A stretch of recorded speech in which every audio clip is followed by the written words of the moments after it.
ওমা, হ্যাঁ। দুপুরে আজকে কি রান্না?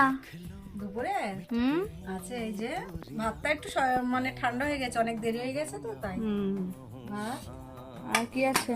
আছে, শাক আছে, হুম এই দেখো সব রকম বাহ, দিয়ে একটা এটা কি শাক? বেতো শাক, পালং শাক, বাঁধাকপি সবকিছু দিয়ে, আচ্ছা আচ্ছা আচ্ছা, আলু, সব রকম মূলো হুম দিয়ে একটা ঘ্যাট বানিয়েছি।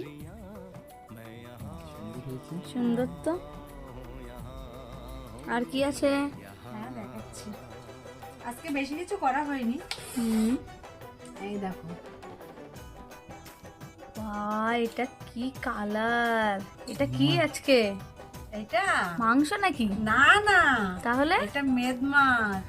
ও বাবা, এই দেখো শুধু, কি কালার এসছে! এইটা খেলে মুরগির মাংস ভুলে যেতে হবে একদম। এটা কি নতুন আলু দিয়ে রান্না? কই একদম দেখি তাই। তরকারিটা আরেকবার এই দেখিয়ে দেখো। দিই।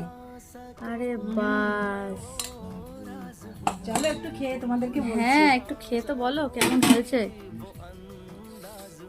ওয়াও, জিনিস আছে। আর কি আছে এখানে আবার? এই দেখো, কালকে আমার বাড়িতে আমার মামা, মামি, বাবা, মা সবাই এসেছিল, তো ওরা মিষ্টি নিয়ে এসেছিল। তো অনেক রাত হয়ে গেছিল আর খাওয়া হয়নি। কি মিষ্টি?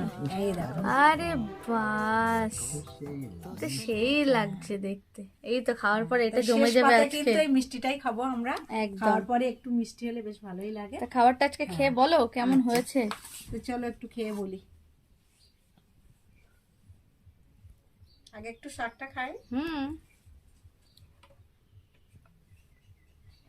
সব রকম শাক সুন্দরই তো লাগবে। সত্যি তাই, শীতের সময় এরকম শাক কিন্তু সত্যি ভালো লাগে।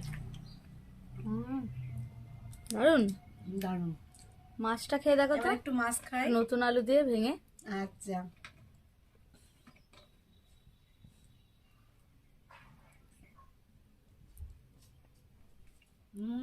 কেমন হয়েছে?